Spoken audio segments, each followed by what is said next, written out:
Ladies and not ladies, hi, welcome. I'm here, I'm Romeu, I'm here to talk about Pierre Bourdieu. I'm here to talk about, all my talks stems from this tweet. I'm trying to change culture so people can change software and not recreate the same shit. I'm talking about enjoy of coding, so there is a disclaimer that I have to add for this specific conference that I never add to this talk before. It is a very sad talk, and I'm talking in joy of coding, so I have to make this make sense. So I want to introduce you to Soren Kierkegaard. He's a very sexy philosopher, and he told us that the biggest sadness is the sadness of not knowing that you are sad, right? And so if you feel sad at the later in this talk, it's just consciousness. So it's happier than your current state. Yay! So, jokes aside, Pierre Bourdieu. Pierre Bourdieu is a very sexy sociologist. And he created a social theory. Let's talk about that today. No, he did not invent the Facebook, but he was very, very good at it. Right. So Pierre Bourdieu he invented a social theory. Like many sociologists, he tries to create a model to understand society. So a few disclaimers here are important. First one, all models are wrong. Some models are useful. I think this one is particularly useful. But like, if you're hoping for a very formal method that works mechanically for the whole of society, God bless you. So it is a model. It is a model. And I find a very particularly useful one. So he talks about hierarchies of power. That's like a central point of his analysis and the part I'm interested in today here. So if you only get one thing of this talk, if you only remember one thing of this half an hour we are sharing together, I'll give you a disclaimer, right? It's like spoiler. I can zoom a little bit. Can everybody read this? Are we good? More, less? Yeah? More? Are we good with that? Yeah? Good, good, good. Spoilers. Kill all delusions of merit. Meritocracy is our age's divine mandate of kings. You can quote me on those, right? I totally, please do so often. And right, those are the basics of the whole talk. If you can get those two, we are good, okay? So let's go for that. Bourdieu created a social theory. Oh, this presentation will contain typos. So Bourdieu, he created a social theory that is based on an infinite number of small traits. It's like a huge bowl of spaghetti, right? And today, I only taking like 3 spaghettis with you, okay? The bowl is thicker, more complex than that. Just talking about the interactions between them.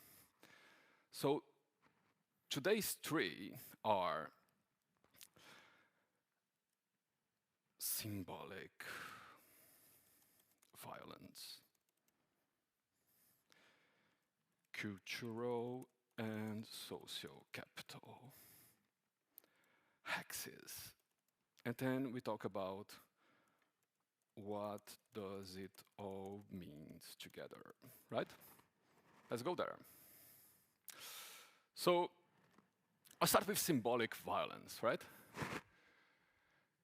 Every culture has an icon of power, has this drawing in your collective heads about what person that deserves powers looks like.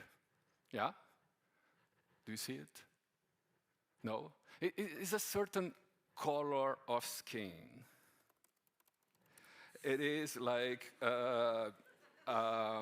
it is a sort of gender. It is sort of way of dressing, right? And a certain level of accessories, right? And there is like a way of drawing somebody that when you draw it, you recognize this is a person that resembles the icon of power, right? A certain way of talking. For example, there is this tweet, I think he erased it because I loved quoting in my talks and I can no longer find it. But Paul Graham, he made a tweet that is very, very funny, which he says, when you see two people arguing, the calmer person is righter. And so calmness is a trait of the icon of power, right? It's actually easier to be calm when you are on the top of the oppression pyramid, but that's a coincidence for Paul Graham. And so calmness is in the top of the icon of power. And many traits like this draw a person that resembles the person that is closer to the icon of power. That itself, by Bourdieu, is not the violence, it's just what we do. Those icons of power, they evolve over time. They evolve over time. We get,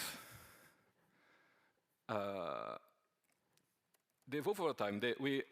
Centuries ago, we had an icon of power that was fatter, and now we have an icon of power that is thinner for reasons, right? Well, those reasons were because at the time, being rich meant you could not work with your hands. And now, being poor means bad foods get you fat, basically, yeah? Those are the main, those contribute to the reasons, yes? So, icon of power, to summarize, certain gender, color, ways of speaking, ways of acting, things like that, right? And we all know that at some level. Have you ever heard the phrase dress for success, right? We all know that we can play a little bit to be closer to the icon of power and further away from the icon of power. There's some leeway in that, right? We all know that. So symbolic violence by Bourdieu is not being the icon of power. Is a violence you do to yourself. It's a very important part of it.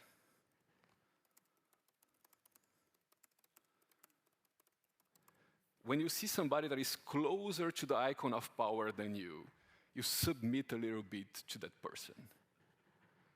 That submission, that's the symbolic violence. It's a violence you do to yourself regarding a symbol, right? Now, you may be thinking, Romeu, I don't do that. First, you're lying to yourself. But second, maybe it's true, maybe it's true. This is, again, is not psychology, this is sociology, right? It does not to be true to everybody. It just needs to be true to enough people for it to work, right?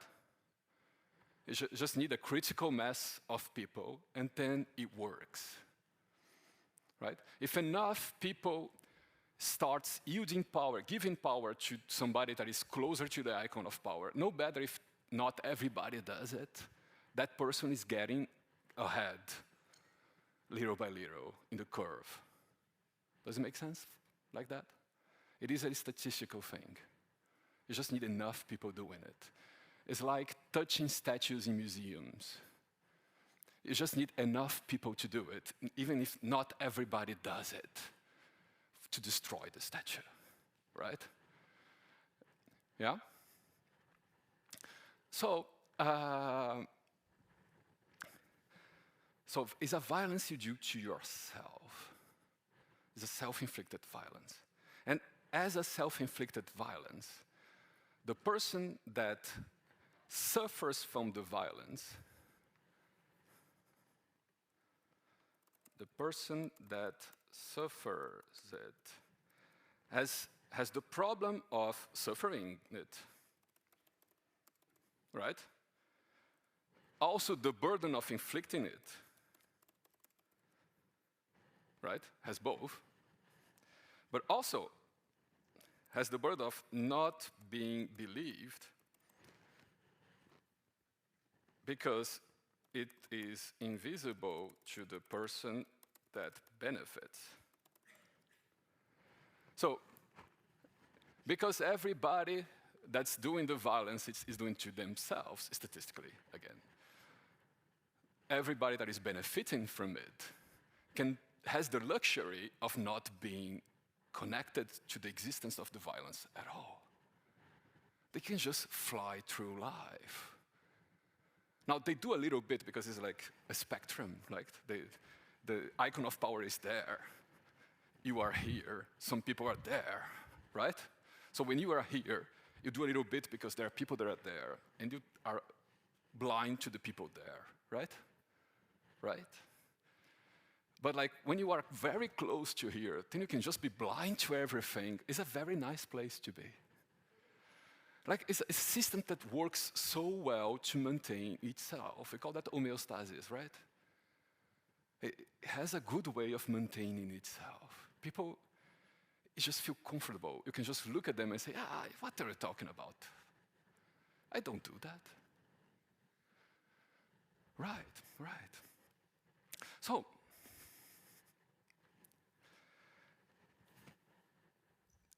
when you put this into our careers, if you see people working together, they are officially at the same level, officially in the same job, officially same CVs maybe. And yet some people are closer to the icon of power, some are not. They're officially equal, and they are like not equal in some invisible hierarchy that creates some problems. We'll talk about this later. So, let's go for cultural and social capital. Bourdieu would say that cultural capital, culture works like money. Again, this presentation will contain typos. Culture works like money. So the more you have, the easier it is to have it. The less you have, the harder it is to get it. We lend money to people that already have it. We give culture to people that already have it. Because it sucks teaching to people that don't know the basics. And so the more culture you have, the easier it is to access more culture. And culture, you do not, unlike money, you do not spend it. You don't have less of it because you give it away. It just is. Do you live in a city that has a lot of museums? Right. Have you ever been in a museum and then you say to yourself, I don't get it? Right. What happened there is that the minimal cultural capital for you to understand what's going on was not met. It happens in cities with a lot of museums. It happens less with cities with a very small number of museums, because when you are the only museum in the city, you're kind of trying to take care that everybody can get in. But when you are one of many, you say, doesn't matter. I could put the necessary prerequisite here, and if people don't like it, they'll go to another museum, right? Right. So you have this minimum of cultural capital to enter the museum at all. Thing is, cultural capital changes how you perceive things. It's called the theory-ladenness of perception. Yes, got it in the first time? No, I still made a typo. So, so the theory-ladenness of perception. Yes, culture changes your capacity of analysis, but also changes your capacity of perception itself. You see the world differently based on the culture you have, right? So, I give you an example. Let's go for example here. Have you ever been into a contemporary art museum in your life? Have you ever been in a contemporary art museum and you say, this is bullshit? Are you still doing that? So I'll give you a gift of cultural capital right now in this talk, right? Let's go there. There is this, I love the Pompidou. When I was 15 years old, I used to go to the museums, contemporary art museums, and say, this is bullshit, right? I'm not criticizing everybody, just myself. So there is this untitled white painting Pompidou. So it's kind of hard to Google because the name is untitled. So it is this, right? One of my favorite paintings ever. It is a painting that is like 3 white paintings, one of the size of the other, a triptych of white paintings. So I love it dearly. Quick question. There are hundreds and hundreds and hundreds of visitors of the Pompidou every day, right, in the year. How many of those do you figure would stop in front of that painting, look at it and say, this is bullshit? It would happen a lot. You can bet on it happening every day, right? If you stand on the side of it and wait for that to happen, at some moment it will happen. In French, probably, but right. Friends, the art piece is not the paintings. The art piece is the paintings and the person saying, this is bullshit. That's contemporary art. Contemporary art tries to dissolve the dichotomy between object and subject. You are part of the art piece. Right? So if you did not know that, if you don't have that piece of cultural capital, when you get in front of it, you're saying, this is bullshit. Now that you know that, you can no longer do that.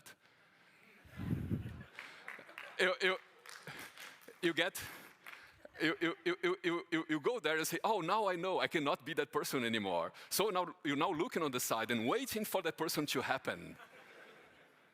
Right? Now you change fields. You're now part of another group, right? And now, without saying anything, you know who knows that and who doesn't. Right? You see the people looking at that person, and you know if they know.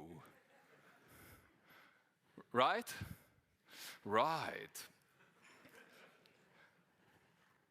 Theory changes, culture changes your perception. You may now think that this is bullshit, but it's now a different bullshit. And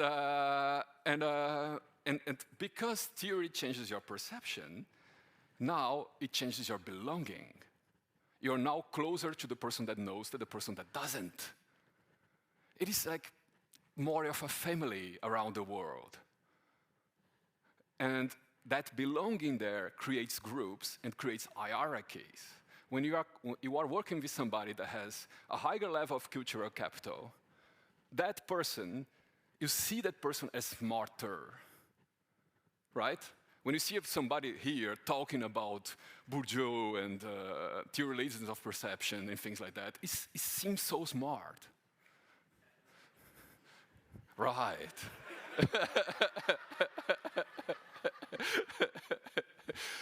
And when you put those people together, you put somebody that has a lot of cultural capital and somebody that has less in front of each other, and they are arguing, you tend to see the person that has a higher cultural capital as being more right.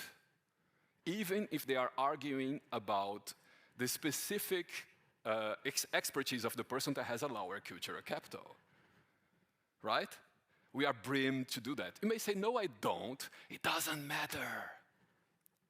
You just need enough people to do it. Right? So cultural capital creates this dissonance, creates this hierarchy between people that should be equal officially. Social capital is the same thing, but you replace culture with connections. The more social connections you have, the easier it is to get social connections because like you're used to that and people can introduce you and things like that, right? Social connections give you more power. And actually, the more cultural capital you have, the easier it is to get social capital. The more social capital it has, the easier it is to get cultural capital, right? This works so well. These systems work so well to maintain itself. And the closer you are to the icon of power, the easier it is to get cultural capital and social capital, and vice versa. Right? I have a lot of friends. They helped me dress better. Present dressing excluded. And so like cultural capital, the more you have, the easier you get it. You never lose it. It creates hierarchy, right? Good, good, good. Let's go for hexis. Hexis is the hardest one. So, law is a form of corpus. So it raises the question, what is corpus, right? So, corpus. Corpus is, by Bourdieu, is an aura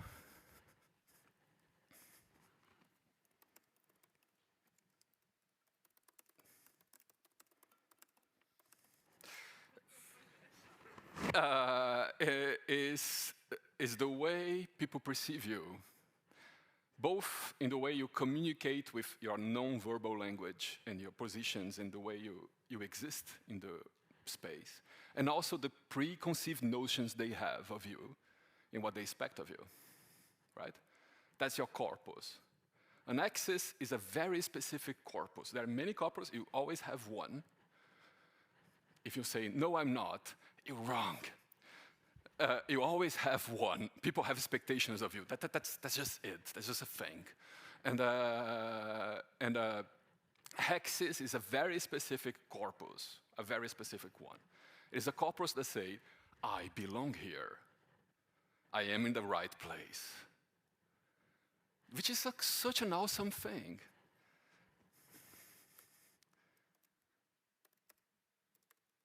Hexis is the corpus of I belong here. So, the thing is,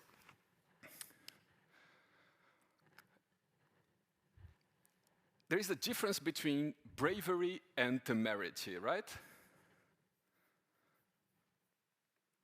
Hexis is to self-confidence what temerity is to courage. So, a baby is temerary, is not brave, is a danger to itself. Because they fear nothing, not because they are brave, but because they do not know danger. They can fall off a cliff, right? You have to look up on them all the time. Because they do shit, because they don't know it's dangerous, yeah? That is temerity.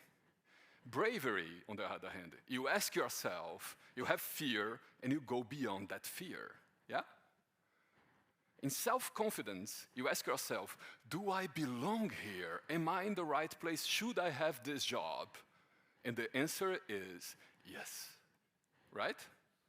In hexis, you do not ask yourself that question ever. The question makes no sense. You never ask the question. And also, you do not understand people that ask themselves that question. The question is alien to you. That's hexis, right?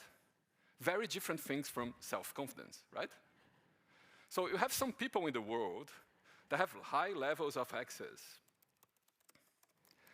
And And that gives like a very frequent exercise of every new United States presidency candidature. Like you have like 10 nobodies that nobody knows that will never win that are candidates anyway, right? None of those believe that they are in the wrong place. They never ask themselves those questions, right? So, but the thing is, if you see two people arguing, and one of them is an expert in a subject, but is like a person that has the ability to doubt themselves, and the other is a completely bad-shitting person, but has completely lack of ability of doubting themselves. Part of you is trained to see the safety of the lack of doubting as being righter, right? And maybe you're saying, I don't. It doesn't matter. You just need enough people. Right, right. So let's wrap this up. Let's wrap it around. When you put together access, social cultural capital, and symbolic violence, they interact with each other. It's easier to get symbolic violence when you have access and things like that, right? They interact with each other. And those are just like 3 spaghettis, right? We live in a caste system, a system of oppression where you cannot change caste easily.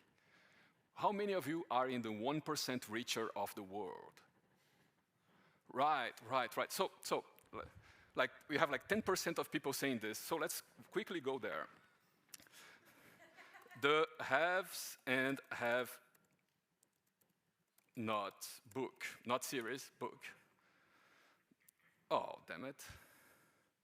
Now there are many books with that title. Oh, no, yeah, it's still here. It's still here, still going. Branko Milanovic from the World Bank. It's 2011, so it's kind of outdated, but it's the only study I know about the subject.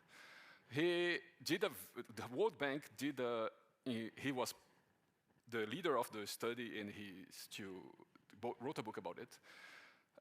Did a study of how much do you need to be in the 1% richer, like stratification of society, right? At 2011 money, that means $32,000 yearly out of revenue. No capital, you can be negative in your bank account every month and still be in the 1% richer. You just need a salary of $32,000 before taxes every year. How many of you are in the 1% richer of the world? Right, welcome, welcome. So,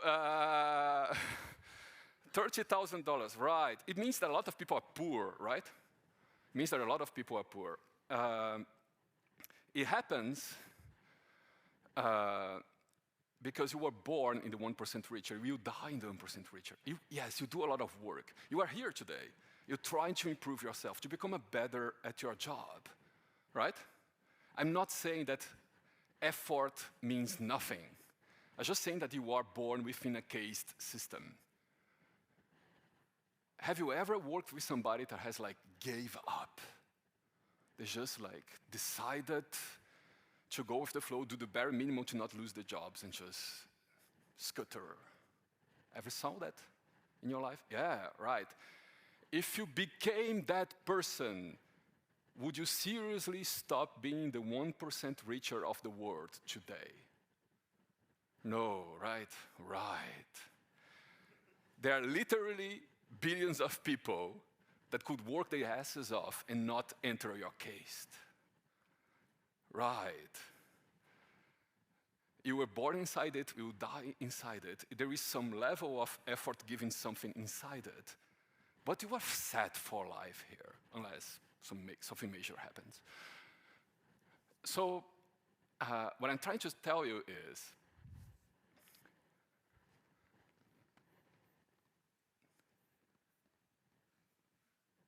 kill all delusions of merit. Meritocracy is our age divine mandate of kings, right? Right. So what can we do about it?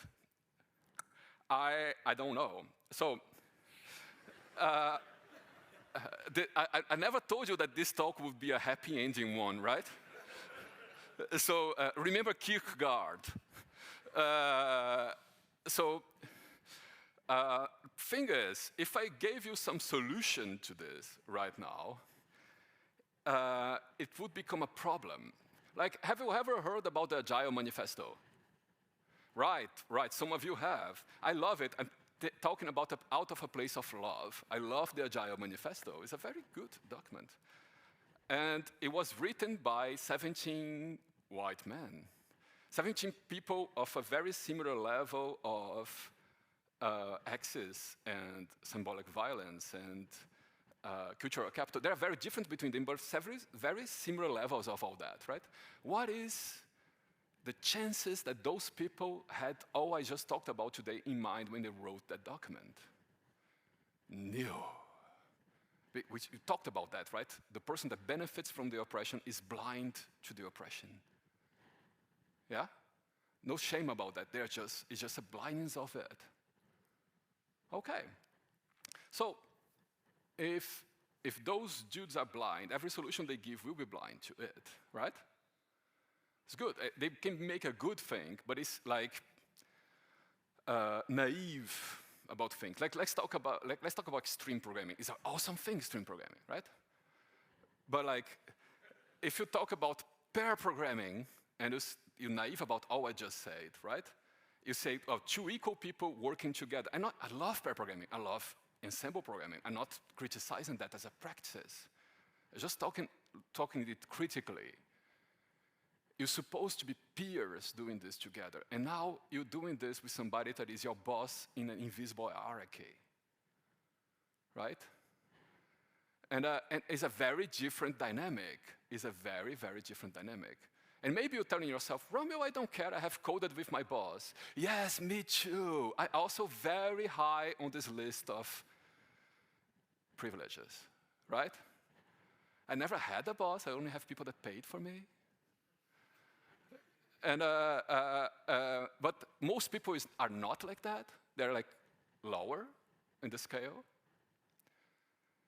And that's what I'm trying to touch with you, right? A pre-programming session or a retrospective or anything we do today connected between people that are supposed to be equals and are not is like a session that often means submissions that are invisible. And I'm not saying it's bad, I'm saying you should be conscious of it. And I try with this talk to give you like some vocabulary to talk about it, right? Just some vocabulary to talk about it. But then you say, what can we do about it? And I don't know, because if I were to give you a solution right now, I would be giving a solution to somebody that is very high. I'm also a white, cis-hetero man with a lot of cultural capital and social capital and things like that. If I gave you a solution, it would be the same naiveties as those before me, right? And then you say, okay, Romeu, you're right, we should not accept a solution coming from you. That would be like biased, would have a problem, right? But then you say, okay, then the oppressed should give a solution. But now I have a problem with that. The person that suffers is suffering it, inflicting it, not being believed, invisible, and now you're saying they should also, on top of that, come up with a solution, convince us all of the reasonableness of that solution, right? It seems like a tall order. I don't think that will work out. So we're screwed, basically. That's what I'm saying.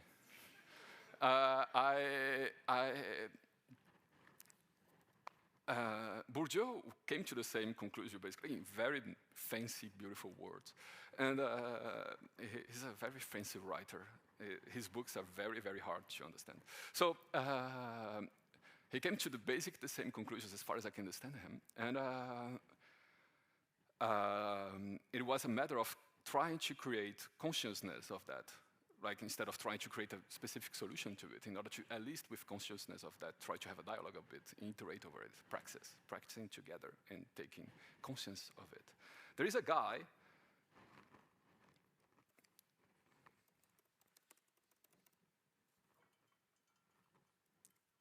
Paulo Freire, that wrote a book about trying to solve that. I've been reading that book. I'm in my 14th reading of that book right now. And it's hard. But it talks about like trying to co-create with oppressed people a solution to this problem.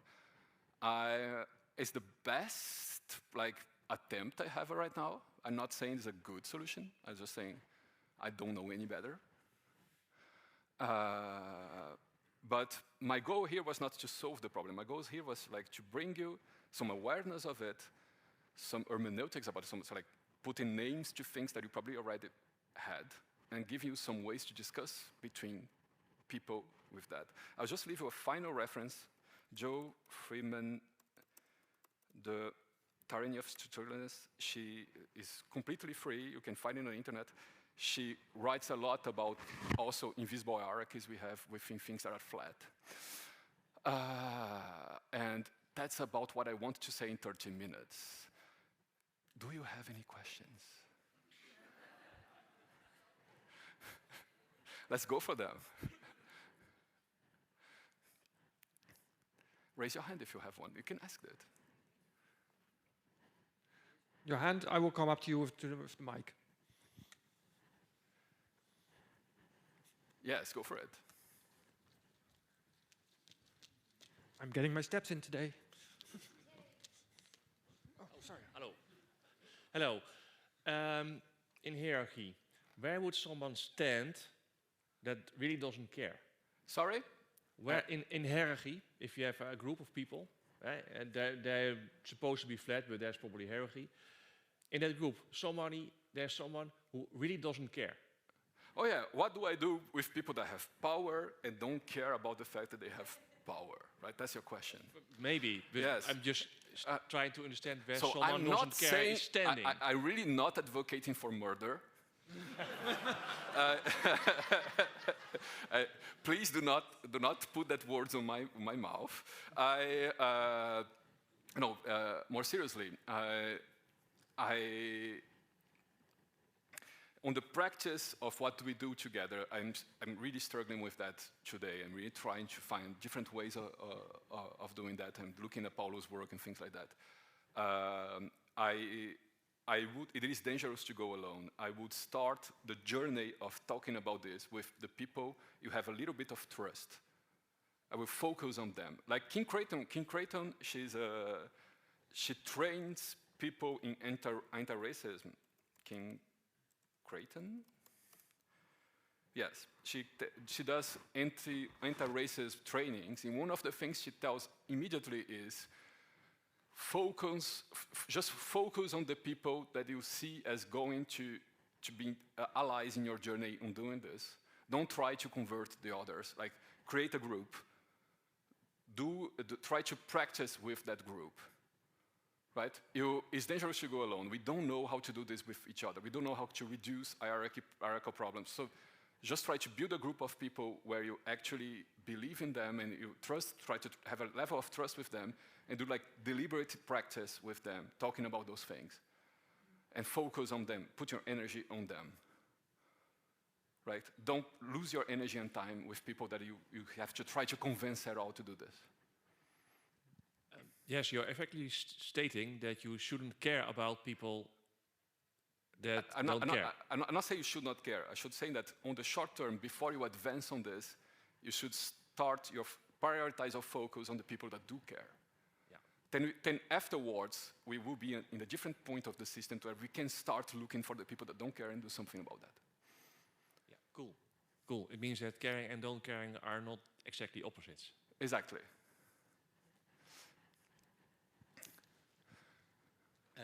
Yeah, question about this hierarchy. You say this is all a problem, but what's the opposite? Like hierarchy, anarchy?